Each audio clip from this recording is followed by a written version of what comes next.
संजना रंग में काफी काली थी। उसकी शादी के लिए जब भी लड़के वाले उसे देखने आते थे, वो घर जाकर कॉल करेंगे कहकर दोबारा मुड़कर उसके घर नहीं आते थे और कुछ तो देखते ही मना कर दिया करते थे। और इस बात से उसके माँ बाप भी बहुत परेशान रहते थे। और एक दिन जब एक बार फिर से संजना को अतुल नाम का लड़का देखने आ रहा होता है,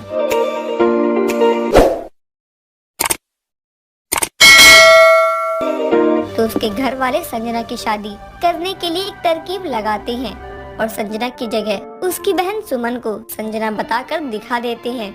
सुमन संजना से बहुत ही ज्यादा सुंदर और गोरी थी, इसीलिए अतुल देखते ही उसे हाँ कर देता है। शादी की पहली रात अतुल संजना का घूंघट उठाता है तो संजना को देखकर कहता है, तुम कौन हो और संजना कहाँ है? आप ये क्या कह रहे हैं? मैं ही तो हूँ संजना। ये झूठ है, मैंने अपनी आंखों से संजना को देखा है। वो बहुत ही सुंदर और गोरी है, तुम्हारी तरह काली नहीं है वो। आपने मेरी बहन सुमन को देखा होगा, पर मैं ही संजना हूँ। इसका मतलब मेरे और मेरे घर वालों के साथ धोखा हुआ है। जी ऐसा मत कहिए, आपने ही तो इस रिश्ते के लिए हाँ की थी। इतना कहकर अतुल संजना को कमरे से बाहर कर देता है और अब संजना गेट पर ही सो जाती है। जब सुबह सभी लोग उठ जाते हैं तो संजना की सास सरिता अपनी बहू और बेटे को उठाने के लिए आती है और संजना को बाहर पाकर कहती है, अरे बहू, तू यहाँ बाहर क्या कर रही है? अब संजना जब पीछे मुड़ती है तो सरिता उसके काले रंग को देखकर चौंक जाती है और कहती है, अरे तू कौन है जो मेरी बहू के कपड़े पहने कमरे के बाहर सो रही थी? और मेरी बहू कहाँ है? माँ जी, मैं ही संजना हूँ। अब सरिता संजना के घर कॉल लगाती है तो वहाँ कोई भी कॉल नहीं उठाता।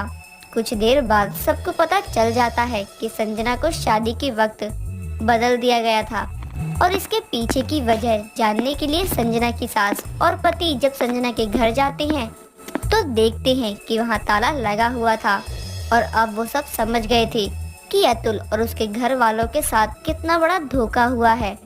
और ये सब जानने के बाद सरिता अपने बेटे से कहती है, नहीं, ये नहीं हो सकता।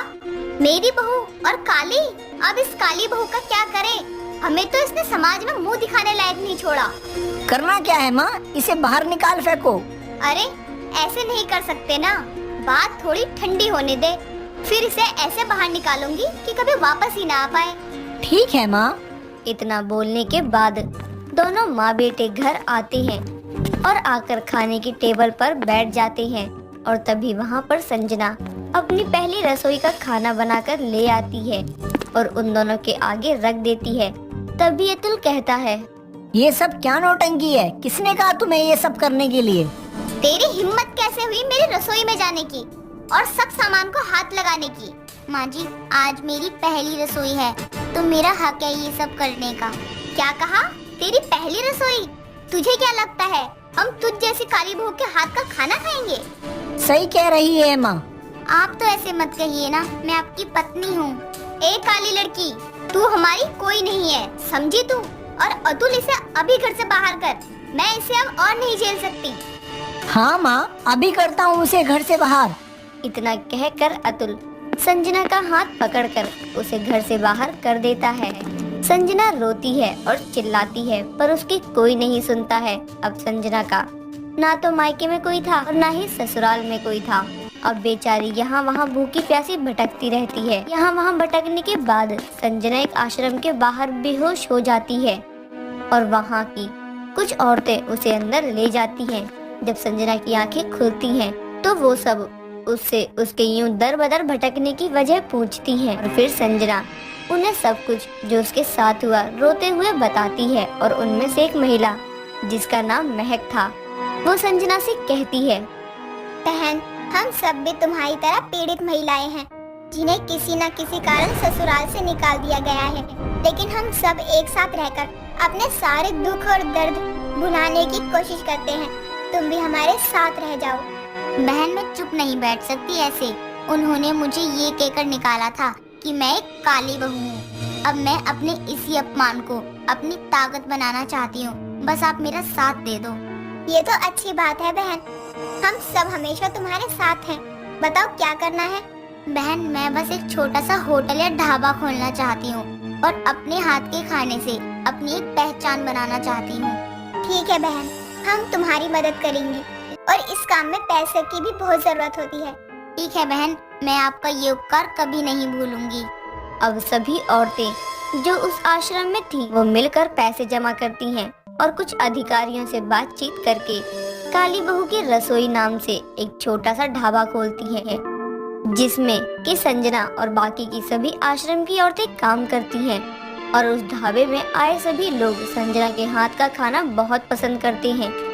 कुछ ही महीनों में काली बहू का ढाबा तरक्की पर पहुंच जाता है, जिसके बाद एक दिन संजना महक से कहती है, दीदी, मैं चाहती हूँ कि हमारे इस ढाबे का खाना हफ्ते के 2 दिन अनाथ आश्रम में भी भेजा जाए। ये तो बहुत अच्छा रहेगा, हम कल से ही ये काम शुरू कर देंगे बहन। ठीक है दीदी। अब संजना के हाथ का बना हुआ खाना अनाथ बच्चों को भी भेजा जाता है और सभी को ये खाना बहुत पसंद भी आता है। सभी संजना और काली बहू की रसोई की बहुत तारीफ करते थे। एक दिन संजना किसी काम से बाहर जा रही थी कि तभी उसे रास्ते में बहुत सारे गरीब लोग सड़क किनारे भूखे प्यासे अपने बच्चों के साथ बैठे हुए दिखाई देते हैं। ये देख संजना को बहुत बुरा लगता है और वो ढाबे पर जाकर महक से कहती है, दीदी, आज जब मैं वापस आ रही थी तो रास्ते में मैंने कुछ लोगों को उनके बच्चों के साथ सड़क किनारे बैठा देखा, जो कि काफी भूखे लग रहे थे।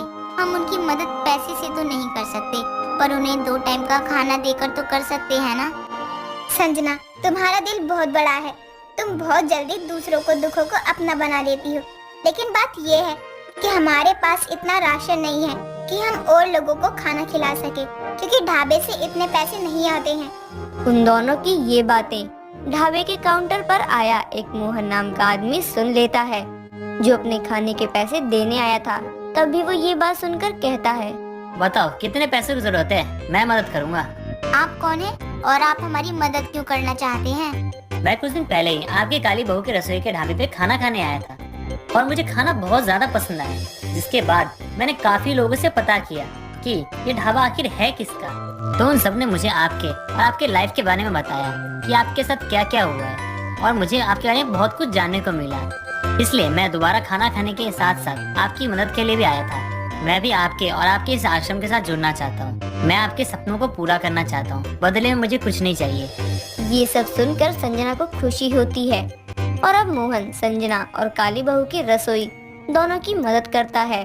और अब संजना रोड पर रहने वाले उन सभी लोगों के लिए सुबह और शाम भर पेट खाना भेजा करती थी। एक दिन अतुल और उसकी माँ दोनों बाहर खाने के लिए जाते हैं और अतुल अपनी माँ से कहता है, माँ, आज ना काली बहू की रसोई में खाने चलते हैं, कुछ सुना है बड़ा अच्छा खाना मिलता है वहाँ। अच्छा जी, तू कहता है तो ठीक है, चलते हैं वहाँ। अब दोनों माँ बेटे संजना के ढाबे काली बहू की रसोई में खाना खाने जाते हैं और जब दोनों उसका खाना खाते हैं तो उन्हें वो खाना बहुत पसंद आता है और दोनों ही उस खाने की बहुत तारीफ करते हैं। अरे वाह अतुल, ये तो सच में बहुत अच्छा खाना है। मैंने तो आज तक ऐसा खाना नहीं खाया।